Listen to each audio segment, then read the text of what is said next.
Hey everybody, I'm Bradley Stark and I'm the host of the Get It Out There podcast. Welcome to episode number 1.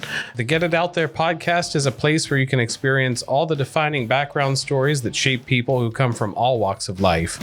Our mission is to provide an open mic platform for those who decide to take the leap and share how their private experiences shape their perceptions, views, and life choices and materialize them into the person they are today. I'm here today with my first guest, episode number 1. Let's please welcome the loyal and honest Sean Paine. Welcome, Sean. Episode number 1. It's a long time coming, but here we are. So tell me about yourself, Sean. So I'm 28 years old. I have been, pursuing my grad school degree for maybe about half a year now, and that's very challenging. Over the last year and a half, I've been working in higher education, in financial aid, so it kind of like complements one another. What specifically do you do? Again, like I know you're working online for a university, but like what's your position title? So it is financial aid services specialist. Okay, gotcha. I was telling someone today I thought you were in admissions or something, but No. So what had happened when I was laid off recently, and about a week later, the company, they offered me another spot, which was an admissions position, but that's very heavy in customer service. I see. Previously, I was just totally behind the scenes. Yeah. So was kind of trying to keep it that way. How do you like doing this kind of work? Is this something you see yourself doing long term, or like, is it? Yeah, I definitely plan on staying in the general field. Mm-hmm. Ultimately, long term, I would like to go on to profess at a university. Oh, wow. Okay. Yeah, either in English. I think teaching English would be really fun. But I have started picking up some information about like management and management theory. Oh. And there's a lot of interesting stuff there. Okay, cool. So you said you got laid off. Have you had any luck finding anything new lately? So, for a while, the country was kind of, it was difficult to find new jobs and stuff for the longest time. And now, though, with some developments, a lot of people are saying that there are jobs open everywhere. Like, has that been your experience or? Yes. Pretty much everywhere is hiring. Also, wages are going up substantially for new hires. Oh, wow.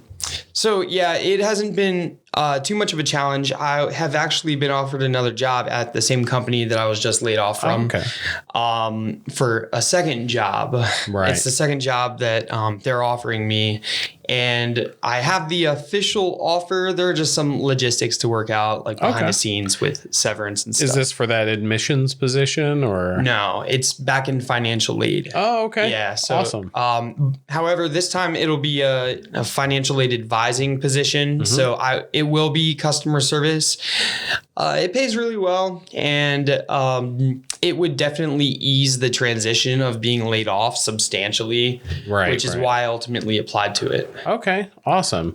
Do you think it complements your goals pretty well, like working, in this position for the university? Do you think it opens doors for you to be able to become a professor down the road? Oh, yeah, absolutely.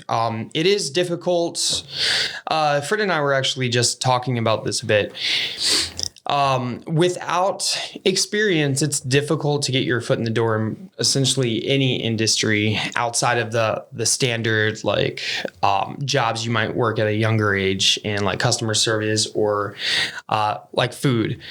But it is very hard to get your foot in the door. I think higher education is one of those that are generally fairly selective at hiring people.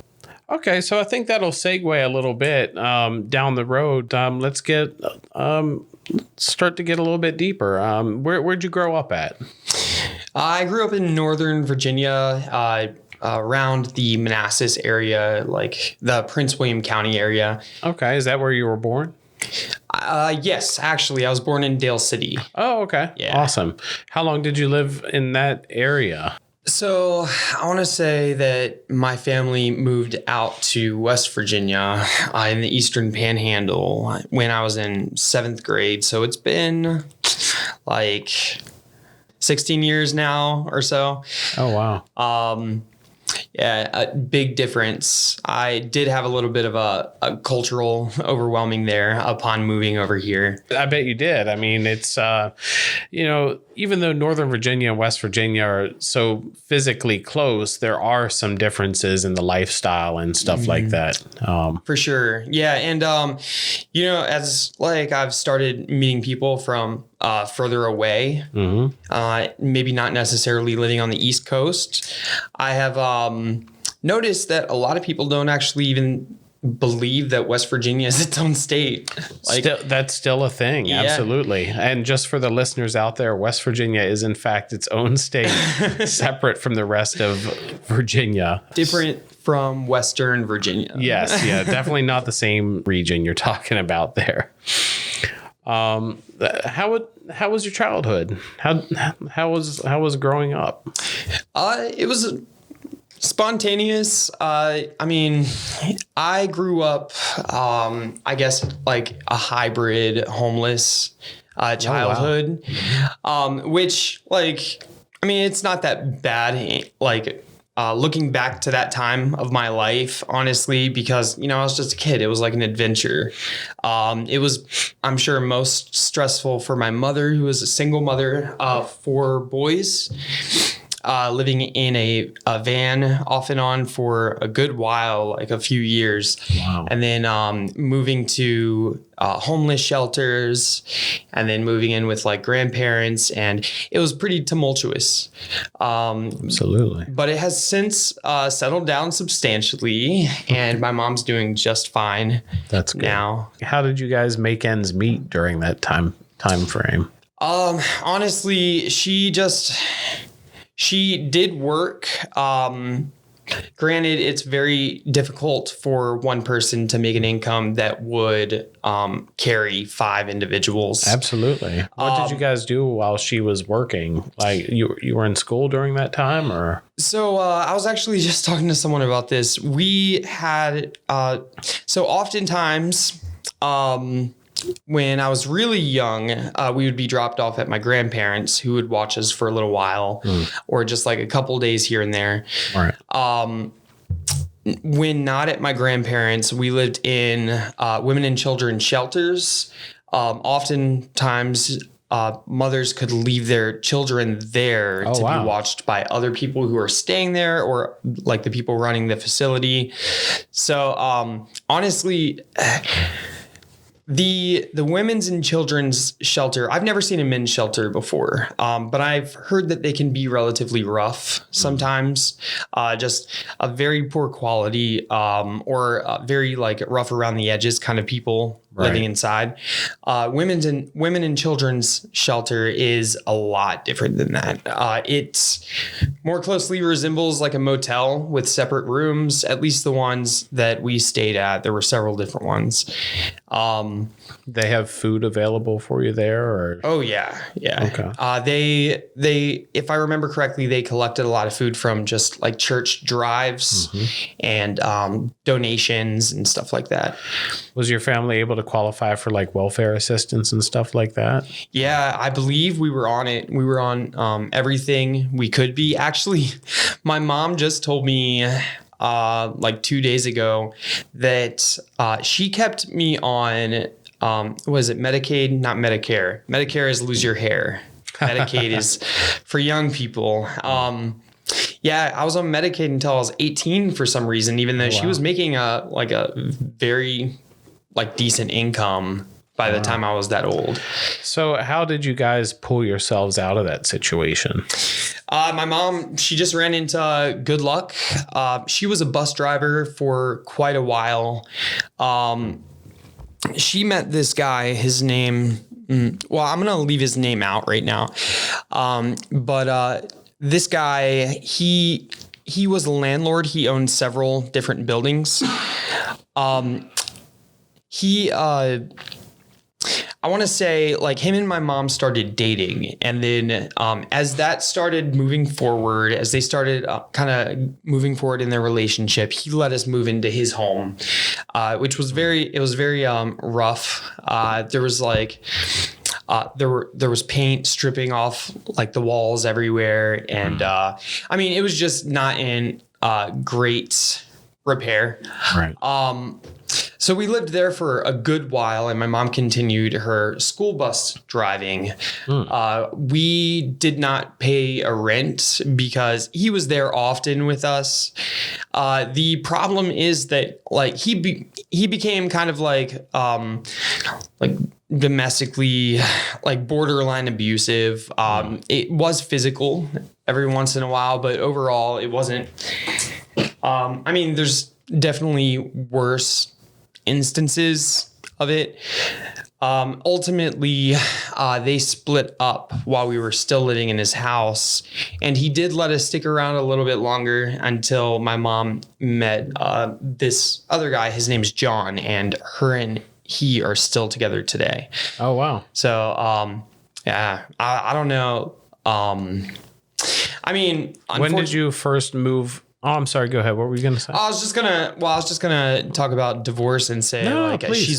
she's been married 3 times now, and so is my dad. Mm-hmm. And I think that the generation prior to us, which not the boomers, Gen X, I guess, Gen X. Yeah. I think that's when divorce started becoming really common because it wasn't like as nearly as common for boomers, right? From what I've heard. So, you haven't talked too much about your dad. Is that something you want to talk about today, or? Yeah. Him and I have a pretty good relationship. It's very surface level sometimes. But I speak with him on a regular or semi-regular basis. Him and I are very, very different human beings. I guess. Yeah. My little brother is a lot more akin to him. And I guess I pick up more characteristics from my mother. But yeah, him and I are on a good basis, a solid like relationship. Much better than a lot of people, I'm sure. Awesome. He is actually, so there are a lot of children in my family right now because after myself and my 3 brothers that I grew up with grew up, my mom and dad both like ultimately decided to start over with kids. My mom adopted, and I have a little sister on her side who's 12 years old. And then my dad and stepmom had kids. Oh, wow. Yeah, there are 2 and they're very young. There's, I believe they're 10 and 7 or something like that. Yeah, it's. Do you get to see all of them pretty often? Relatively. I see my mom's daughter a lot more frequently because she lives close. My dad and his family live all the way over in Fredericksburg. Oh, wow. So. Do you think they look up to you a good bit, being an older sibling, or? Yeah. So this is something I've been worrying about for like a pretty good while. I'm worried that I'm not going to be able to kind of maintain the level of relationships with my baby siblings that I would like. I'm not sure I can get to that level because of the distance. I see. I've been very close with my little sister on my mom's side. She lives maybe like 20 minutes away from here. So I see her very often. But she's at the age, like she's at the preteens where it's not cool to hang out with like her like adult brother. So like she kind of like sneaks around to spend time with me because she doesn't want to like look like a dweeb. But yeah, but that's only just recently. Her and I have been pretty close. That's great. So what are some things you're interested in? Like what really interests you? Like, do you have hobbies and stuff like that? Yeah. So I don't want to be cliche, but traveling is definitely high on my bucket list. Traveling to a lot of different places. I have kind of extreme wanderlust. Okay. another thing I do a lot that is more reasonable on a regular basis, I do something called urbexing, which is it's short for urban exploration. I just drive around. Sometimes I drive around without an actual destination in mind, but maybe me and a few other friends, we swing by and or we drive down a road and see an abandoned building and we'll just stop in. It can be relatively risky. The people I go with do insist on asking in every situation that they can, even if it like might not make sense. Oh, wow. But ultimately, like we all do try to avoid trespassing while we're doing it. But you've had some crazy experiences there. What's the craziest experience you ever had while doing this? Okay, so there was, I want to say maybe about 6 or 7 years ago, my friend Courtney said, hey, we should take a trip to this place called Henryton, which was maybe about 20 minutes from Baltimore, where I grew up. And we were like, yeah, that sounds awesome. That's really cool.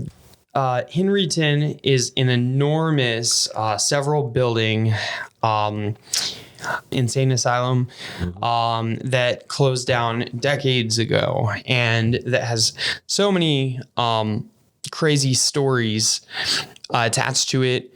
It is incredibly, or in the past, it has been incredibly popular for people in the community, like the urbex community, the photographer community. So, we went there. It was maybe about an hour and 40 minute drive. And when we got there, it was storming, thundering, and lightning. It was like something out of a horror movie. Storming, it was very dark, even though it was like middle of the day. There was an actual moat full of water going all the way around the building, which I've never seen before in person. That's crazy. So we had to cross through it to get there.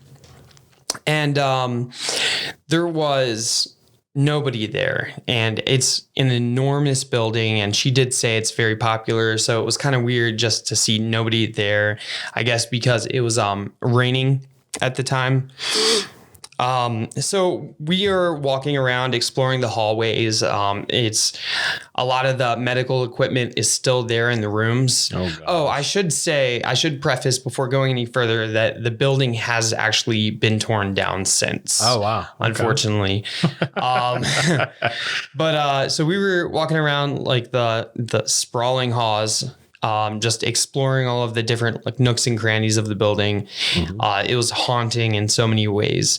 And this guy just pops out of nowhere and he's wearing a mask. And this was several years ago. So like no COVID or anything. He was wearing like a full mask.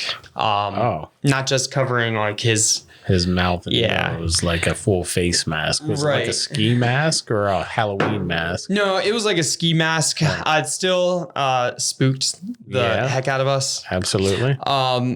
So yeah, I'd say that just that entire experience as a whole, I'm sure people have more crazy experiences. Oh, but you didn't finish the story. What did you do? And who did he turn out to be? I'm sorry. So I ended up like falling backward and just falling onto the ground because I was the only one in the hallway. My friends were a little behind. And my heart was beating so fast. I was terrified. And he was just, I mean, it's not like a super incredible ending. He was just like some guy who went there to like do some vandalism. He didn't threaten you or anything. No, he ended up not being, but it was weird that he was wearing a mask. He explained so as to conceal his identity and like in case he were to get like caught, stopped. Yeah. That's still pretty crazy though. It was a pretty crazy experience. I think the reason that sticks out I guess in my memory is because of the overall aesthetic of that entire day. It was just all grim. It was like very dark and rainy. Like I said, something out of a horror movie, and I've never quite matched that like vibe. Absolutely. Like in my day-to-day life before. So I bet. So if you could do anything in the world, like, or go anywhere, what would it be? I mean, would it be this, urbex exploring kind of thing, or do you want to travel somewhere specifically in the world, or? Yeah, I have always wanted to go to Scotland. Just like the pictures I've seen are so beautiful. I've watched videos of it. They have a lot of different, very unique cultural festivals there. And honestly, I don't think Scotland isn't as widely discussed in the US than like Ireland. Ireland is talked about a lot. Yeah. I think people make the mistake of confusing the two, not in like name, but in culture and what they offer, because they're two very distinct countries. Oh, absolutely. But yeah, I've always wanted to go to Scotland, and they do have a lot of abandoned buildings. It's an incredibly old, like Viking era country. Absolutely. A lot of old castles and whatnot. Do you have a family connection to Scotland, or? No, I'm not Scottish in any way. Oh, okay. I am Irish. Oh, okay. But no, you'd rather go to Scotland than to Ireland. Well, if I were to go to one, I'd hopefully go to the other. In Europe, I hear this every so often, especially like from friends that are not from the United States. To other countries, it is very bizarre that getting your passport isn't a common occurrence for like the standard, maybe like 10 to 12 year old. We don't really need a passport though, because obviously, I do think that we should kind of normalize getting passports as children. I think just like opening that door at a young age, it'll, I guess, kind of gear people in the long run toward exploration and adventuring, rather than living in a bubble. Right. But honestly, the reason that people in the States don't actually possess passports as often as people in other countries is because our states are designed similar to how their structure of countries are. We can drive pretty much everywhere in the States. That's true. Also, like, you need your passport to visit another country, and because like we're just all one nation, I guess it's less common because of that. But I still think it is kind of strange that we don't grow up with like we need to get a passport when we're like 5, Absolutely. So we've learned a few things about you so far in the podcast, but what do you think most people see or think about you before they ever meet you? So this actually brings up a funny memory, so I'll start there. Back in college, I guess, in 2011, about 10 years ago, I met a whole bunch of people. It was my freshman year at college. I was living on campus. There were just all of a sudden so many people in my life. And one time I was just eating lunch in the dining hall, and my friend Ben, who I'm still friends with today, he told me soon after meeting me for the first time that I gave off very unapproachable vibes, that he used the word scary. So I guess I hope people don't think that I'm generally scary and unapproachable, because I'm quite the opposite. Like, I can be very easygoing, and I'm never going to be like annoyed if someone wants to talk to me. But I would hope they would think I'm easygoing and I give off inviting vibes.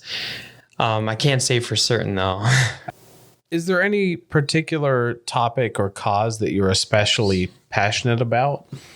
I am, and it's probably given my own experiences with it. I am very passionate about just homelessness and community outreach. There, for a long time, throughout like 2019 and 2020, I worked with another gentleman that I met at a ministries in downtown Martinsburg.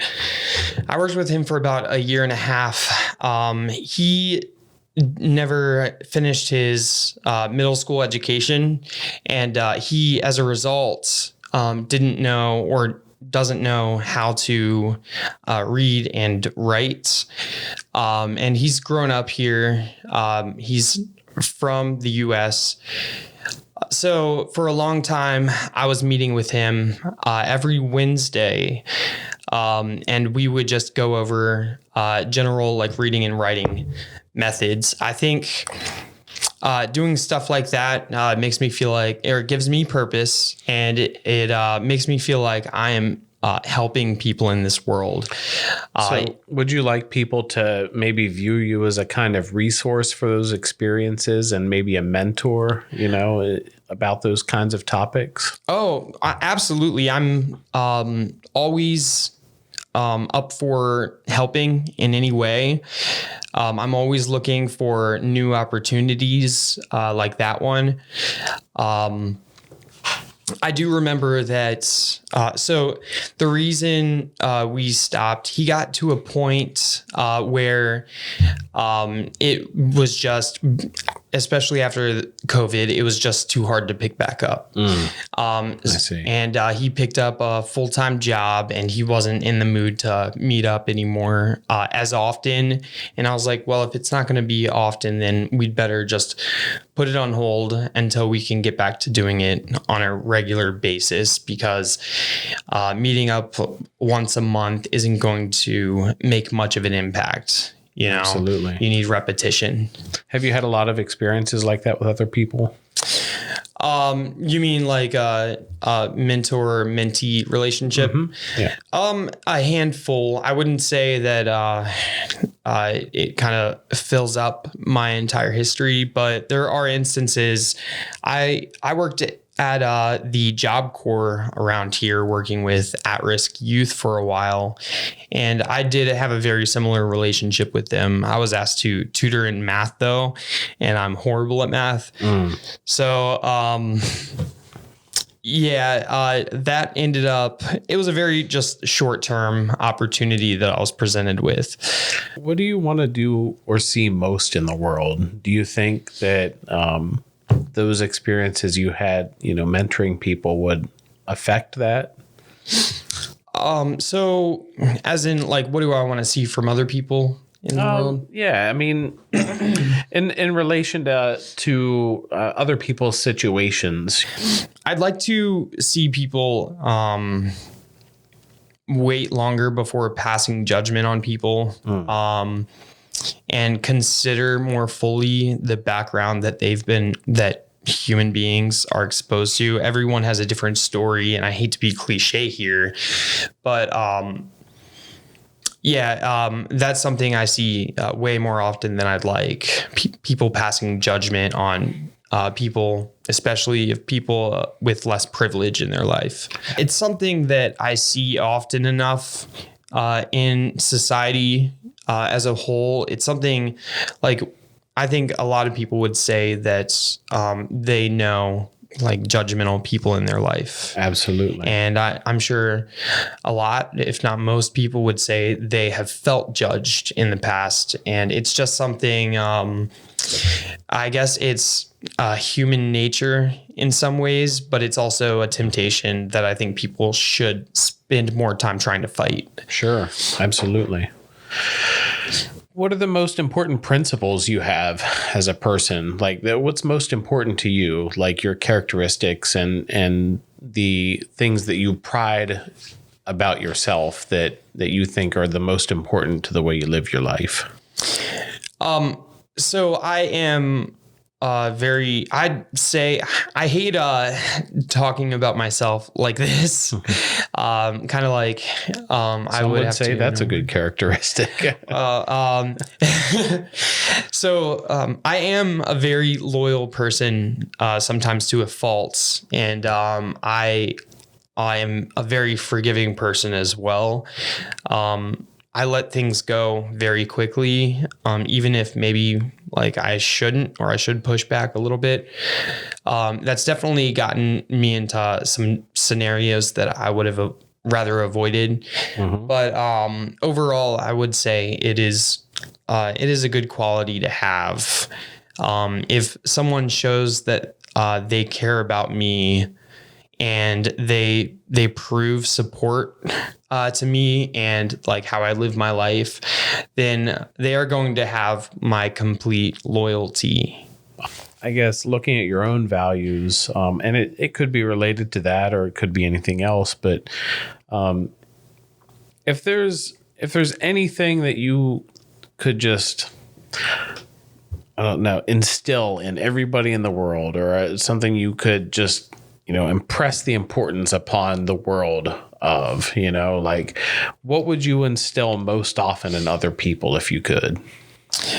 I'd like to instill in them like a stronger desire to not hesitate to do things. Okay. And, anything.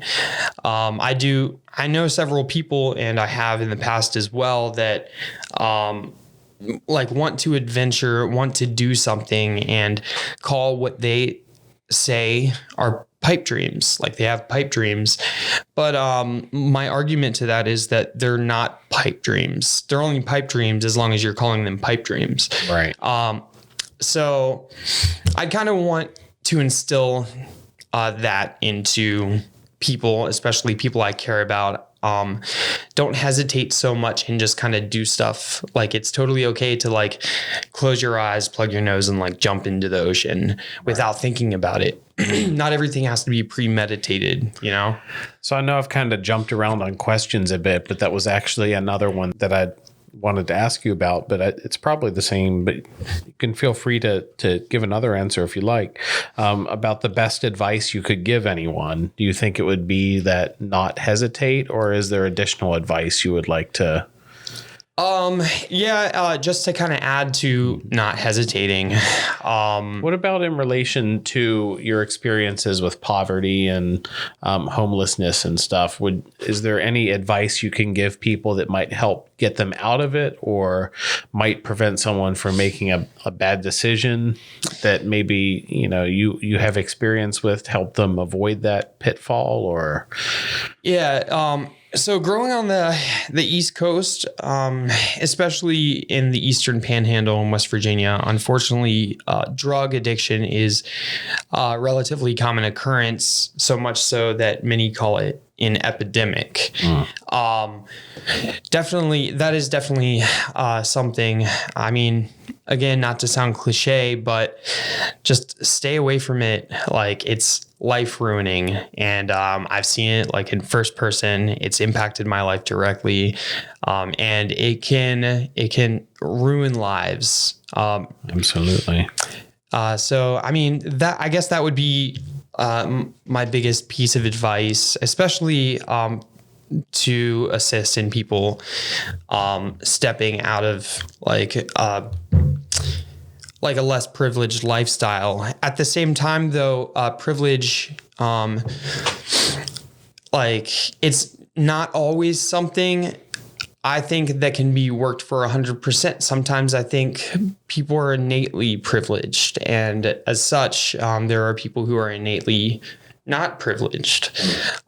So at the same time, it's not always anybody's fault how people end up in the situations they end up in. I think that's another, and that kind of like brings me to another piece of advice is like, don't blame yourself. Like, it's not your fault. Even in the scenario of addiction, like, addiction is a disorder. Like, you decided to take that step. However, there's a lot of psychological complexities that we are still as a society trying to understand about it. And there are medications you can be prescribed. It's an actual disorder. So yeah, don't blame yourself, but preferably don't jump into it at all. Absolutely. It's been a pleasure having you on the podcast this evening, Sean. I hope maybe we can get together and do another episode, go a little bit more in depth sometime.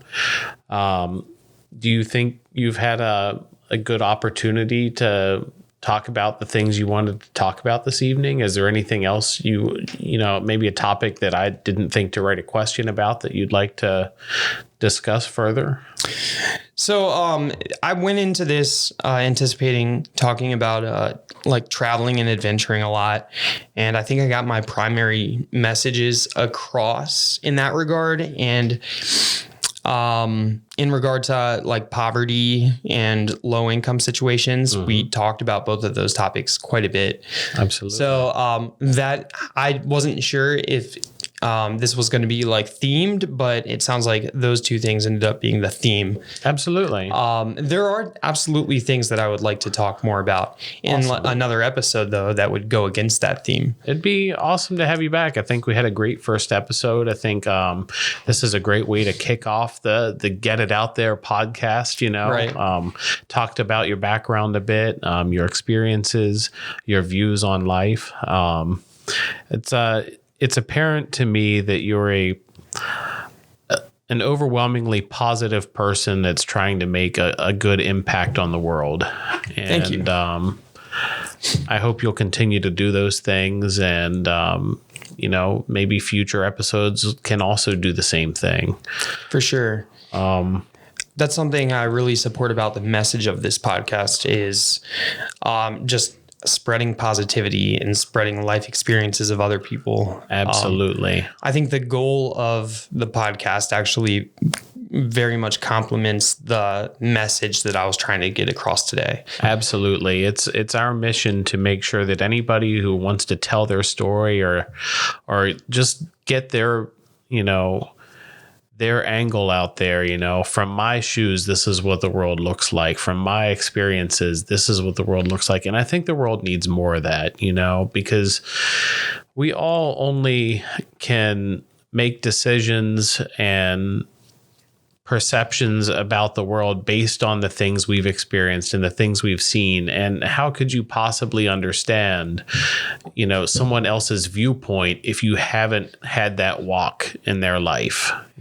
Absolutely. And agree. I think that, spreading knowledge of these experiences helps promote understanding and ultimately can make this world a little bit better place, because God knows if we need anything right now, it's more understanding. Absolutely. Totally Okay. agree. Well, thank you very much, Sean. I did want to ask you one last question. If the opportunity arises for future guests, would you enjoy co-hosting the podcast? Yeah, absolutely. That's something I'm open to for sure. Great.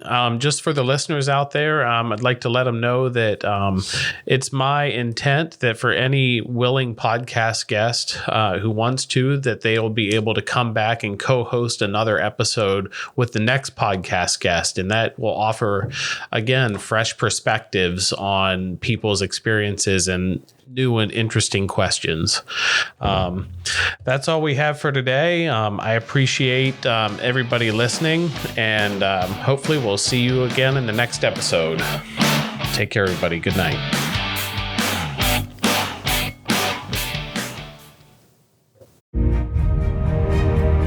And with that, another story is officially out there. Thanks for listening. If you haven't yet, subscribe to our show right now so you're first to hear new episodes. And since no two people have the exact same story to tell, you know it's going to be a new episode showcasing everyday people with extraordinary stories and experiences.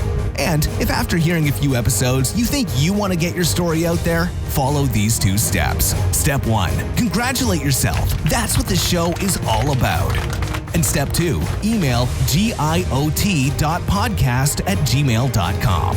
That's giot.podcast@gmail.com. We truly can't wait to hear what fascinating, incredible, and deeply personal stories you have to share with us.